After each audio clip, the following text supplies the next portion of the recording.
olvidándose que, como dice el Señor en su palabra, engañoso es el corazón, más que todas las cosas. ¿Quién lo conocerá?, decía el profeta Jeremías.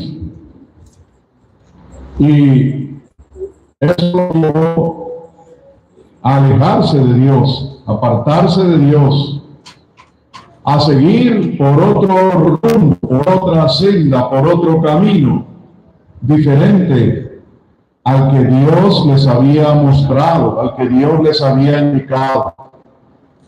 Y ese apartamiento los llevó a ellos a sufrir mucho.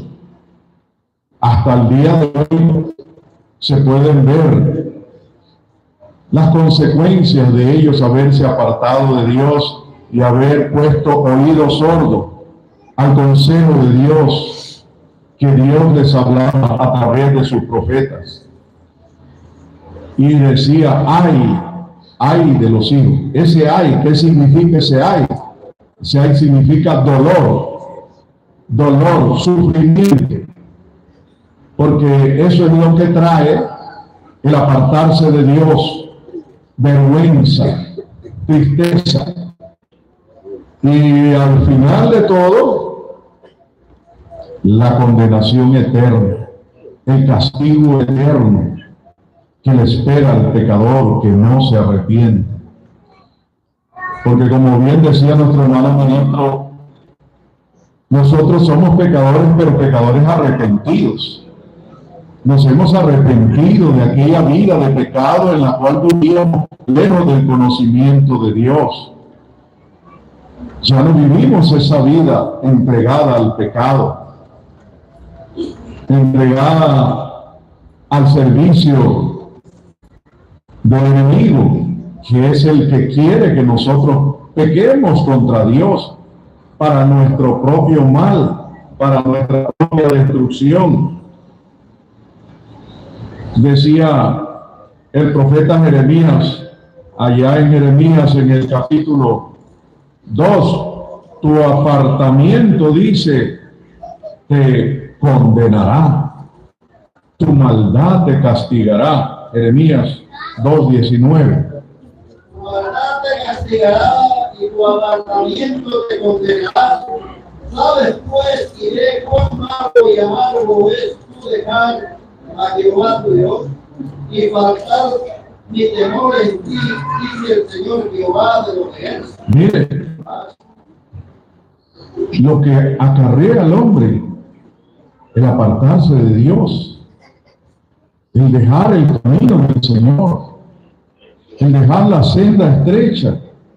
¿Cuántas personas no se han apartado? Otros están a punto de apartarse, porque puede ser que estén allí todavía entre nosotros, pero ya su vida no es una vida de fidelidad, de temor a Dios, de obediencia al Señor. Pueden estar allí entre el montón, pero ya su vida está lejos de Dios, porque están siguiendo otros caminos, otras sendas. Y decía el profeta, tu maldad, dice, te castigará. Hay quien se olvida de esto, que el pecado trae horribles consecuencias para la persona, tanto en esta vida como en la otra. Dice, tu apartamiento te condenará. Sabe pues y ve cuán malo y amargo, dice, es tú dejar a Jehová tu Dios y faltar mi temor en ti. Porque por falta de ese temor de Dios que debe de estar en nuestros corazones, dice, con el temor de Jehová se apartan del mal los hombres. Y ese temor de Dios lo pone el Espíritu Santo en el corazón de la persona. Mucha gente no entiende esto y dice, no, es que tu religión te prohíbe, es que tu religión te prohíbe esto. No, esto no es religión, porque Jesús no vino a predicar religión. Cuando Jesús vino al mundo ya estaban las religiones en el mundo, y como eso no servía para nada, Él tuvo que traer algo diferente. Y fue la salvación, el mensaje de salvación que se llama el Evangelio. Dice, para que todo aquel que en Él cree no se pierda, mas tenga vida eterna. Ese es el mensaje de salvación para el pecador. Que venga Cristo, que le entregue su vida a Él, que le sirva a Él y que permanezca fiel hasta el fin.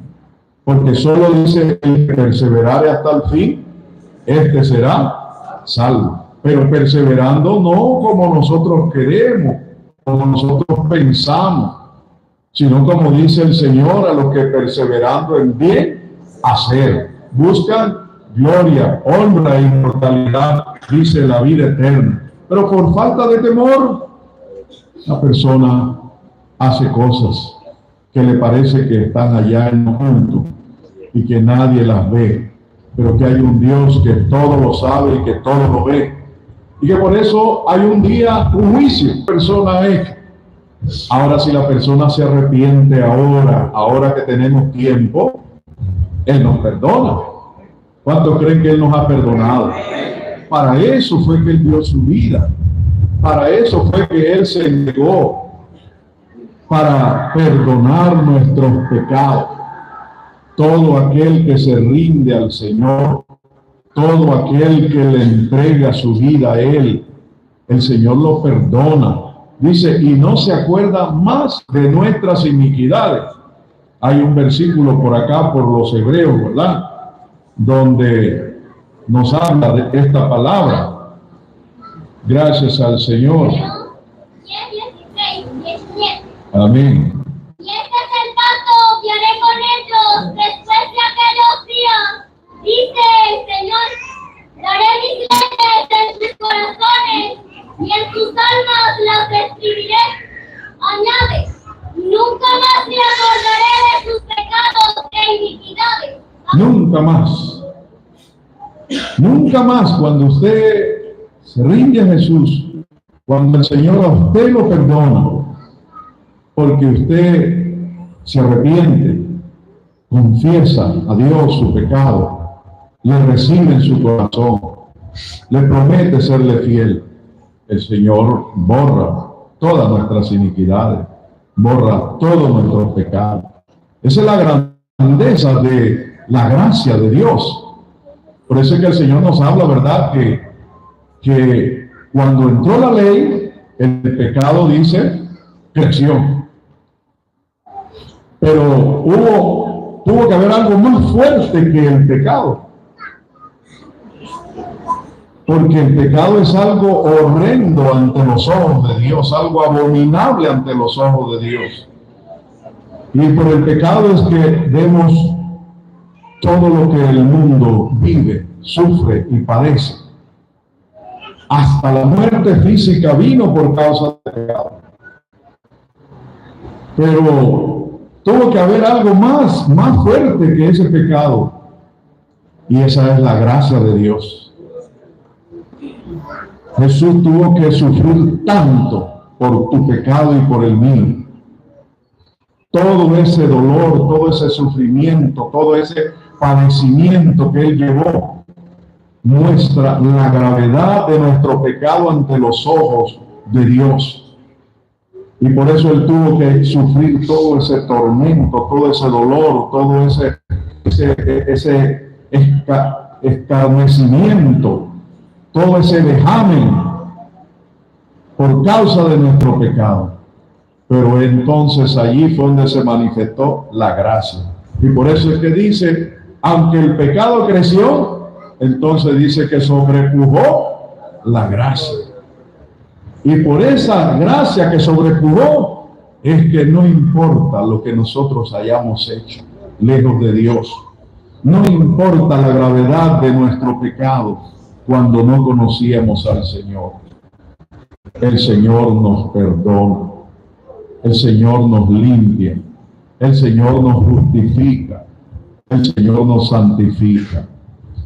Pero Él hace esto para que nosotros ya no sigamos más en esa vida, Por eso dice, como leían antes mi hermano, creo, como la gracia fue más fuerte que el pecado, por eso vamos a permanecer en el pecado.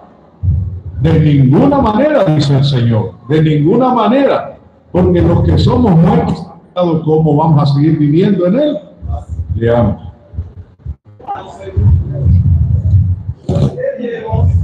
Esperaremos en el pecado para que la gracia crezca. De ninguna manera, porque los que somos muertos al pecado, ¿cómo viviremos aún en él? Pues, ¿qué diremos? Perseveraremos en el pecado para que la gracia crezca. Algunos manifiestan la gracia de Dios y dicen, no, como ya usted aceptó al Señor, ya usted le entregó su vida, Él pagó por sus pecados y usted ha sido salvo por gracia. Así que después que usted ha sido salvo por gracia, no importa lo que haga después, ya usted está salvo. Esa es una doctrina de engaño, de error, de mentira, y el engaño es de Satanás. ¿Sí?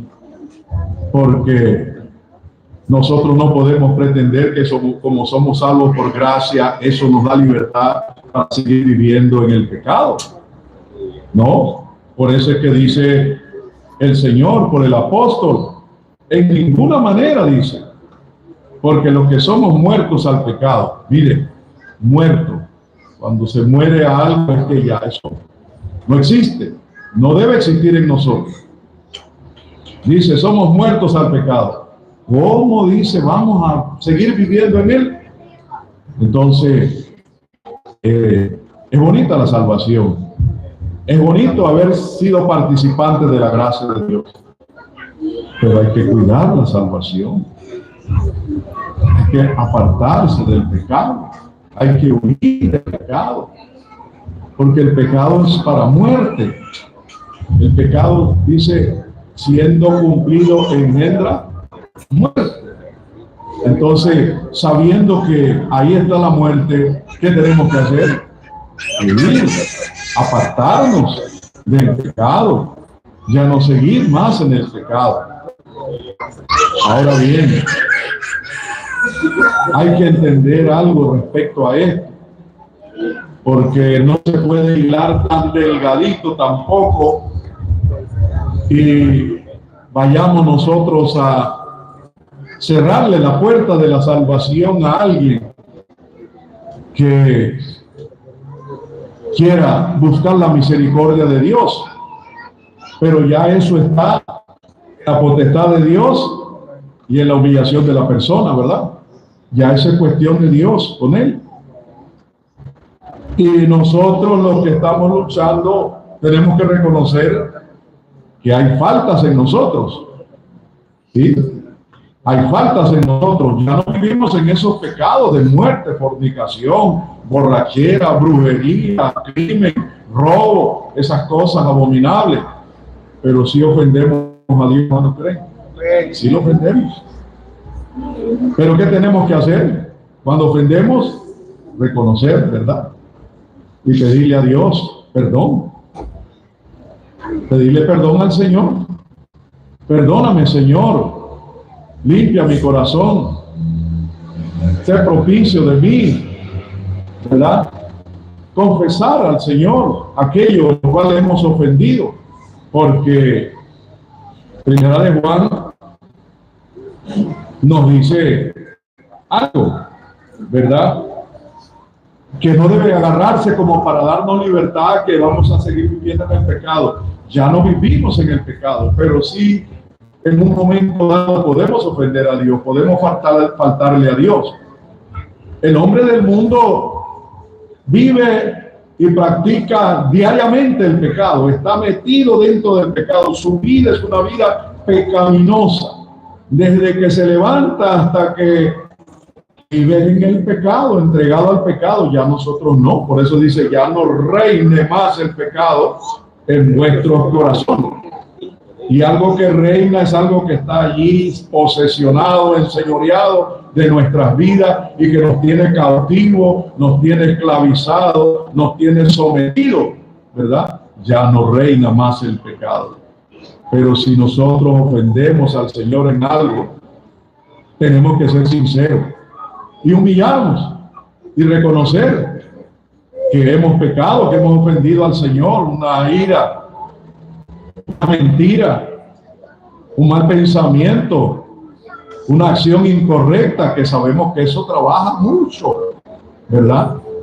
Ya no aquellas cosas abominables, pero sí hay muchas cosas. Entonces, ¿qué tenemos que hacer? Confesarle a Dios, pedirle perdón al Señor, no quedarnos con eso, porque entonces también ahí estaríamos acumulando pecado sobre pecado. Vamos a leer allá en Primera de Juan capítulo 1, versículos 8 y 9. Si decimos que no tenemos pecado, nos engañamos a nosotros mismos y no hay verdad en nosotros. Si confesamos nuestros pecados, Él es fiel y justo para que nos perdone nuestros pecados y nos limpie de toda maldad. ¿Cuál es la fórmula aquí cuando hemos faltado al Señor en algo? ¿Cuál es la solución que nos da aquí el Señor? La confesión, ¿verdad? Dice, si confesamos nuestros pecados. No está hablando allá con el mundo, está hablando con nosotros. Dice, Él es fiel y justo que nos perdone. Pero tiene que haber una confesión, tiene que haber un arrepentimiento sincero, ¿verdad? Dice, y nos limpia. Porque dice la palabra del Señor, y esto pues es algo que si uno no lo entiende, puede engañarse y pensar que eso da libertad para que nosotros sigamos en el pecado. No, por eso la palabra ha sido clara, hemos muerto al pecado, ya no vivimos más para el pecado, hemos renunciado a esa vida de pecado. Pero como estamos vestidos de esta carne mala, enemiga de nuestra salvación, a veces hay obras en nosotros que no son dignas de un cristiano, ¿verdad? Que ofendemos al Señor en eso. Entonces ahí tenemos una salida, y por eso el Señor entonces nos dice en un versículo que Él entonces dice, lleguémonos confiadamente, dice, a ese sumo pontífice que está a favor ahora de nosotros, de su pueblo, de sus hijos, de su iglesia. Vamos a leer allá en Hebreos capítulo 4, versículos 15 y 16. Porque no tenemos un pontífice que no se pueda compadecer de nuestras flaquezas, mas tentado en todo según nuestra semejanza, pero sin pecado. Lleguémonos pues confiadamente al trono de la gracia, para alcanzar misericordia y hallar gracia para el oportuno socorro. Dice, lleguémonos confiadamente, porque Él es nuestro pontífice. Él está allí, ¿verdad? Siempre dispuesto a ayudarnos, a socorrernos, a perdonarnos en aquellas faltas que cometemos, imperfecciones que tenemos en nuestra vida cristiana, ¿verdad? Dice, no tenemos un pontífice que no se pueda compadecer de nuestra flaqueza. Dice que fue tentado en todo, dice, pero sin pecado. Él fue el único ser inmaculado, ¿verdad? El único ser puro, perfecto, nuestro Señor y Salvador Cristo Jesús. Dice, lleguémonos confiadamente al trono de la gracia para alcanzar misericordia y hallar gracia para el oportuno socorro. Esa es la gran bondad del Señor, la gran misericordia de Dios para con cada uno de nosotros. Pero el Señor no quiere que ya nosotros sirvamos más al pecado. Y si nosotros nos arrepentimos de algo, nos vamos a volver otra vez a lo mismo. Nos vamos a seguir cayendo en las mismas faltas, en la misma desobediencia, en la misma rebeldía. Porque el Señor dice que Él es amor, pero también es fuego consumidor. Fuego consumidor. Y dice la palabra del Señor, tú no seas fornicario o profano como Esaú, que dice que él, después de haber perdido la bendición, la primogenitura, dice que procuró lograrla, alcanzarla nuevamente con lágrimas, pero dice que no la pudo alcanzar porque él menospreció la bendición que había para él. Vamos a leer allá en Hebreos, capítulo 12. Que ninguno sea fornicario o prófano como Esaú, que por una vianda vendió su primogenitura, porque ya sabéis que aún después de siendo heredada la bendición, fue reprobado, que no haya lugar de arrepentimiento, aunque lo procuró jurando. Bien, son advertencias que nos da el Señor para que nosotros no juguemos con nuestra salvación, no juguemos con Dios. Guardémonos para Dios en santidad, fidelidad, en obediencia. Dice que ninguno sea fornicario, porque hay fornicación físicamente y también usted puede fornicar espiritualmente cuando usted cambia su fe por otra palabra, por otra enseñanza extraña a la que usted ha recibido. Ahí hay fornicación también, ¿verdad? Y por eso dice, ninguno sea fornicario o profano, como Esaú dice, que por una vianda vendió su primogenitura. Y esa vianda puede ser un pecado. Y por ese pecado tú puedes cambiar tu salvación. Somos débiles, somos flacos. Después yo hago 7 ayunos, como decía uno aquí. Yo hago 7 ayunos y el Señor tiene que perdonarme. Hay premeditación y alevosía. ¿Sí? Usted mismo está programando, ¿verdad?, cómo jugar con su salvación, yéndose al pecado. Dice que vendió su primogenitura. ¿Y por qué la vendió? Por una vianda, que puede ser un pecado. Dice, porque ya sabéis que aún después, deseando heredar la bendición, fue reprobado, que no halló lugar de arrepentimiento, aunque lo procuró con lágrimas. Entonces hay que tener mucho cuidado, mis hermanos, con nuestra salvación, con lo que nosotros hemos recibido. No juguemos con nuestra salvación, seamos fieles a Dios. Mejor llorar antes que pecar, antes de ir a hacer una locura, una barbaridad. Mejor llorarle al Señor. Ayúdame, Señor, líbrame, Padre, dame fuerza, párame, guárdame en el temor a ti. Clamemos a Dios para que Él nos ayude y nos guarde. Dios le bendiga, mis hermanos. Gracias al Señor por lo que así hemos escuchado esta noche, y bueno, seguiremos gozándonos. Mañana vamos a estar en un culto también en Tocumen, donde reside nuestro hermano Pastor Víctor, y todo el que desee ir allá, le esperamos, es bienvenido.